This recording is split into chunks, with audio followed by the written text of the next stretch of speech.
one of the core features of sustainable development and of these smart modes that I'm emphasizing is to overcome the kind of divide that you see here. This is a famous divide of a famous and very great city, but a city that has been built into pockets of wealth and poverty, Sao Paulo, Brazil, where sometimes the line is so sharp as it is here that you see favelas or slums on one side and you see luxury high rises on another side. Well, what cities like Medellin have discovered is that if the infrastructure and the urban layout is smart from the start, is sustainable in concept, you don't end up trapped in this kind of mode because transport can make sure that people can get to where they need anywhere, because a share economy makes it possible to have much more diverse neighborhoods. People don't have to lay out vast fortunes to buy their flats or their houses or their condominiums. They can buy smaller units, but in neighborhoods that are not only of mixed use, but of mixed income as well. So we don't end up with this kind of social exclusion, but honor the pillar of social inclusion, which is core to the objective of sustainable development. From my own city, here's a beautiful area of revitalization, Union Square in lower Manhattan, a place I often walk to, and it's filled with shops. It's a walking area. Farmers come in from the local region to sell fruits and vegetables from farms around New York State. It's an education center of New York University. It's residential. It's commercial. It's now got lofts for artists, and it's got work areas for high-tech startups. It's, in other words, a densely settled, walking, happy and healthful environment, the kind of urban revitalization that we need in places that had given up the city to the automobile or were, for other reasons, abandoned. And now through special projects and good design, and I'm showing a number of them here in New York, special purpose areas, special purpose districts for revitalization built around walking, bicycling, mixed use, perhaps self-driving vehicles as well, in environments that are going to be very pleasant to live in and truly that embody sustainability.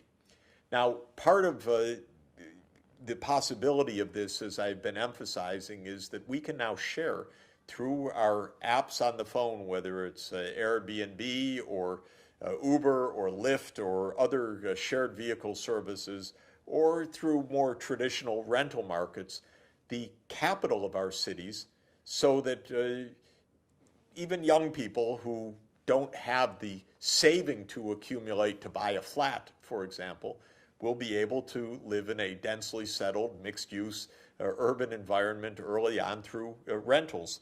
And one of the exciting things that's happening is that it seems that just like the automobile being the center of our urban life in the United States is now finally going away through the new kind of city layout and design, so too I think home ownership was oversold, and we will move to a more share economy in which people will be renting, and I think our neighborhoods will be more diverse as a result of that, more diverse in terms of income levels, age levels, class, and so forth, so that we don't have pockets of wealth that are unreachable by other residents of the city.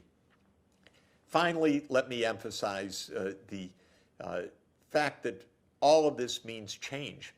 We need a new direction to achieve sustainable development. Sustainable development is not business as usual. It's deploying our cutting-edge technologies, our smart systems, our Internet of Things, our self-driving vehicles, our new applications to do things in better ways that are making us healthier, more productive, and I think happier as a result of this. But change requires new ways of thinking, new design, and that's what innovation is all about. And in this map, you're looking at a global map of the big hubs of innovation in the world.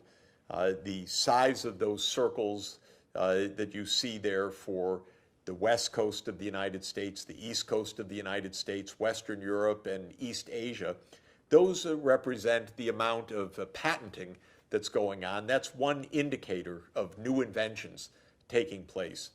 And one goal of sustainable development generally is that we see more pockets of innovation in different parts of the world.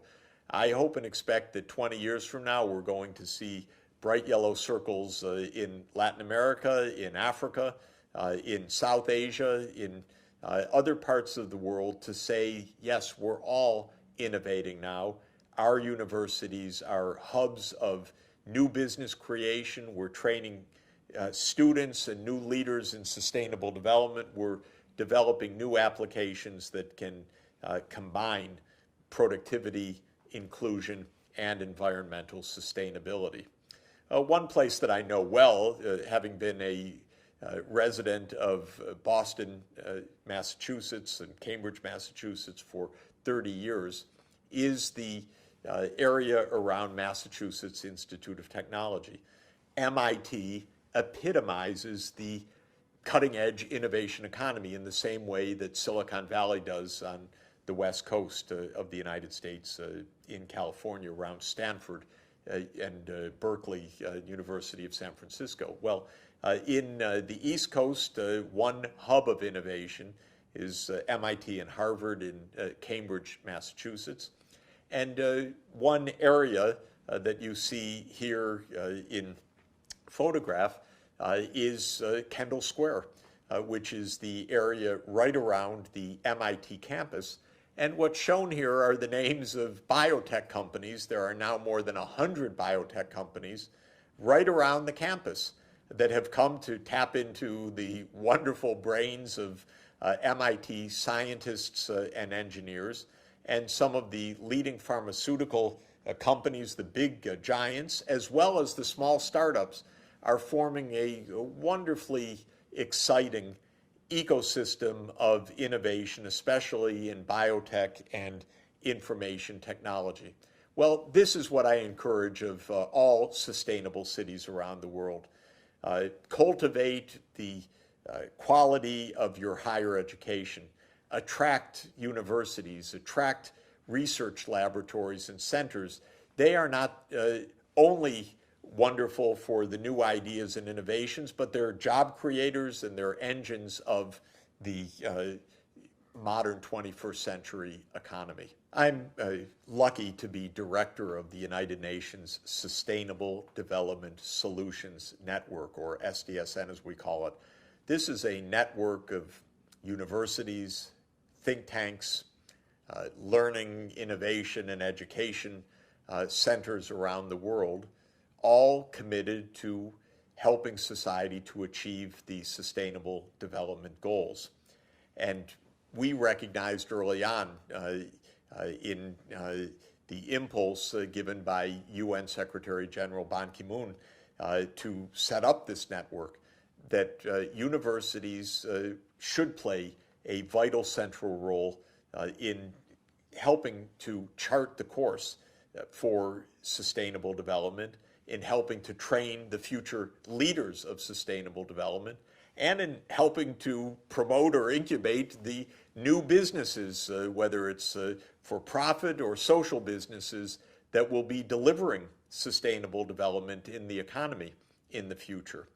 Well, since we're talking about sustainable cities, and sustainable cities need strong universities in them, I just want to close by emphasizing that SDSN is there for you in any city in the world. Also, let me point out, we work in rural areas around the world as well, with farm communities, with protected parts of the biosphere. But in our cities, I want to encourage you to reach out to the universities, or if you are at a university, to reach out to the city government, to reach out to the business community, to say we are part of the pathway to make those SDGs more manageable and less remote, to help design the path to success, to help design the new applications and new technologies that can get us there, to help build clean and green, smart, resilient cities, cities that embody that triple objective of economic well-being and prosperity, social inclusion, and environmental sustainability. Well, cities are going to be at the core of this challenge, where most of the world lives, where most of the world economy operates. I hope these thoughts about what the 21st century sustainable city can look like are exciting for you, are food for thought, and are going to help get you moving to become leaders of urban sustainability and sustainability of your cities in the coming years. Thank you very much.